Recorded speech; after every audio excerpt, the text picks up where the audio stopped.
முக்காலம் அறிவோம் காணொளி அன்பர்களே வணக்கம். சிம்மராசியாளர்களே,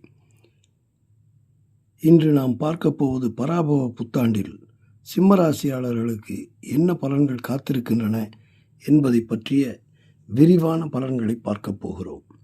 சிம்மத்திற்கு இது சாதாரண ஆண்டு அல்ல. அஷ்டம சனி தாக்கம் காரணமாக சோதனைகள் இருக்கும். ஆனால் அதே சனி உங்களை வடிவமைத்து தகுதியானவராக மாற்றி இறுதியில் உயர்த்துவார். எனவே இந்த ஆண்டை பயப்பட வேண்டிய ஆண்டு என்று நீங்கள் கருத வேண்டியது அவசியமல்ல. பயிற்சி பெறும் ஆண்டு என்று நீங்கள் பார்க்க வேண்டும். சித்திரை மாதம். இந்த மாதம் தொடக்கம் முதலே வேலைப்பளு அதிகரிக்கும். புதிய பொறுப்புகள் உங்கள் மீது வரும். மேலதிகாரிகளின் கவனம் இருக்கும். ஆனால் அதே நேரத்தில் எதிர்பார்ப்பும் அதிகம் இருக்கும். நீங்கள் நினைப்பது போல வேகமாக விஷயங்கள் நகராது. குடும்பத்தில் சிறிய கருத்து வேறுபாடுகள் தோன்றலாம். செலவுகள் அதிகரிக்கலாம். நண்பர்கள் ஆதரவு குறைவாக நீங்கள் உணரலாம். உடல் சோர்வாக இருக்கும். இந்த மாதத்தில் ஆன்மீகம் உங்களுக்கு மிகவும் உதவும். வைகாசி மாதத்தை எடுத்துக்கொண்டால் பணவரவு தாமதமாகும். வரவேண்டிய பணம் தள்ளி போகலாம். வேலையில் அழுத்தம் இருக்கலாம். குடும்பத்தில் வாக்குவாதம் ஏற்படலாம். உறவுகள் சோதனைக்கு உள்ளாகலாம். கடன் பற்றிய சிந்தனை அதிகரிக்கும். மனதில் குழப்பம் இருக்கும். முடிவெடுக்க தயக்கம் வரும். பயணங்கள் சிரமம் தரும். இந்த மாதத்தில் பொறுமை மிகவும் அவசியம். ஆனி மாதத்தில் தொழிலில் மாற்றம் குறித்து சிந்தனை அதிகரிக்கும். புதிய வாய்ப்புகள் தோன்றலாம். ஆனால் பழைய திட்டங்கள் சில தடைப்படலாம். மன அழுத்தம் அதிகரிக்கும். உடல் நலம் கவனிக்க வேண்டியதாக இருக்கும். நெருங்கியவர்கள் மூலம் உங்களுக்கு ஏமாற்றம் ஏற்படலாம். பண இழப்பு அதிகம் ஏற்படும். ஆன்மீக ஈர்ப்போ அதிகரிக்கும். தனிமை உணர்வு தோன்றும். உள்ளுணர்வு கூடி சரியான பாதையை காட்டும். ஆடி மாதம் வந்தவுடன் நிலைகள் மெதுவாக மாறத் தொடங்கும். புதிய ஆதரவு கிடைக்கும். குடும்பத்தில் சமாதானம் உருவாகும். பணவரவு மெதுவாக ஆரம்பிக்கும். வேலை சுமை குறையும். நம்பிக்கை உங்களுக்கு திரும்பும். நண்பர்களின் உதவி கிடைக்கும். சிறிய வெற்றிகள் கிடைக்கும். மனநிலை மேம்படும். தெய்வ அருளை நீங்கள் உணர்வீர்கள். ஆவணி மாதம் பற்றி சொன்னால் அஷ்டமச்சனி தாக்கம் மீண்டும் அதிகமாக உணரப்படும். தாமதங்கள் அதிகரிக்கும். வேலை சிரமம் தரும். பணவரவு குறையும். உறவுகளில் சிக்கல் தோன்றும். மன அழுத்தம் அதிகரிக்கும். உடல் சோர்வு இருக்கும். நம்பிக்கை குறையும். தவறான முடிவுகளை நீங்கள் எடுக்க வேண்டிய அவசியம் ஏற்படும். இந்த மாதத்தில் மிகவும் கவனம் தேவை. புரட்டாசி மாதம் உங்களுக்கு ஒரு திருப்புமுனை மாதமாக அமையும். ஆன்மீக ஈர்ப்பு அதிகரிக்கும். மனநிலை சீராகும். பிரச்சனைகளுக்கு தீர்வு கிடைக்கத் தொடங்கும். புதிய யோசனைகள் வரும். நண்பர்கள் உதவி கிடைக்கும். பயணம் நல்ல பலன் தரும். சிறிய லாபம் கிடைக்கும். உடல் நலம் மேம்படும். குடும்ப அமைதி உருவாகும். ஐப்பசி மாதம் பணவரவு தெளிவாக மேம்படும்.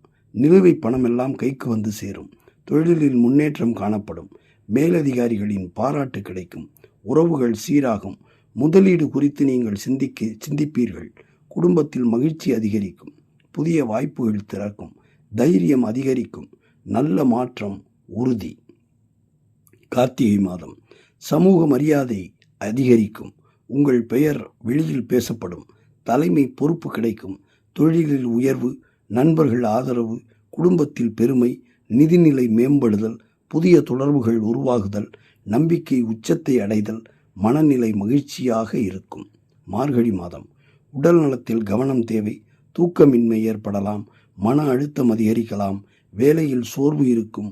ஓய்வு அவசியம். குடும்ப கவலை இருக்கலாம். செலவு அதிகரிக்கும். பயணங்களை தவிர்த்து விடுங்கள். ஆன்மீகம் மன நிம்மதி தரும். சிந்தித்து செயல்பட வேண்டிய மாதம் இது. தை மாதம் மிக முக்கியமான முன்னேற்ற காலம் ஆரம்பமாகும். தொழிலில் உயர்வு. நல்ல வாய்ப்பு. பண வரவு அதிகரிக்கும். நல்ல செய்தி கிடைக்கும். தடைப்பட்ட விஷயங்கள் உங்களுக்கு நடக்க ஆரம்பிக்கும். உறவுகள் சீராகும். நம்பிக்கை அதிகரிக்கும். புதிய வாய்ப்புகள் வாசல்கள் திறக்கும். வெற்றி தொடங்கும். மனநிலை உறுதி பெறும். மாசி மாதம் குடும்பத்தில் அமைதி நிலவும். திருமண யோகம் சாத்தியமாகும். சொத்து தொடர்பான நல்ல முன்னேற்றம் ஏற்படும். பண சேமிப்பு அதிகரிக்கும். தொழில் நிலை மேம்படும். நண்பர்கள் உதவி. மனநிலையில் அமைதி கிடைக்கும். நல்ல முடிவுகள் எடுப்பீர்கள். உறவுகள் வலுப்படும். மகிழ்ச்சி அதிகரிக்கும். பங்குனி மாதம் இந்த ஆண்டு முழுவதும் உழைத்த பலன் கைக்கு வரும். பெரிய வெற்றி கிடைக்கும். பதவி உயர்வு சாத்தியமாகும், பணநிலை உறுதியாகும், சமூக மரியாதை உயரும், குடும்ப மகிழ்ச்சி அதிகரிக்கும், நீண்ட நாள் ஆசைகள் நிறைவேறும், ஆன்மீகத்தில் திருப்தி கிடைக்கும், வாழ்க்கை நிலை உயர்வடையும், முழுமையான வெற்றி உங்களுக்கு கிடைக்கும். சிம்மத்திற்கு பராபவம் என்பது சனி சோதிப்பான், ஆனால் தகுதியானவரை தாழ்த்தாது உயர்த்துவான். சிம்மம் சாயாது, சோதனையில் செதுக்கப்பட்டு சிங்காசனத்தை அடையும். அகத்திய சிவஸ்ரீ டிஆர்எஸ் ரமணி ஐயரின் பார்வையில் சிம்மராசியாளர்கள் இந்த பலன்களை கேட்டு உங்கள் பயணத்தை ஆரம்பியுங்கள். நிச்சயம் வெற்றி பெறுவீர்கள். பராபவ வருடம் உங்களுக்கு ஒரு முத்தாய்ப்பான வருடமாக சிம்மாசனத்தில் அமர வைக்கும் என்பதில் ஐயமில்லை. நான் அன்றாடம் வழிபடும் பேசும் தெய்வம் சௌந்தரநாயகி உடனாய கைலாசநாதரை உங்களுக்காக பிரார்த்திக்கிறேன். நீங்களும் ஒரு முறை முடிந்தால் சிவகங்கை மாவட்டம் கானடுகாத்தான் பெரிய கோவில் அமைந்திருக்கும் பேசும் தெய்வம் சௌந்தரநாயகியுடன் உரை கைலாசநாதரை வழிபட்டு செல்லுங்கள். வாழ்க வளமுடன். லோகா சமஸ்தா சுகினோ பவந்து. இதுவரை நீங்கள் முக்காலம் அறிவோம் காணொலியில் நண்பர்கள் ஆகவில்லை என்றால் உடனடியாக நண்பர்களாகுங்கள். விரும்புங்கள், பகிருங்கள்.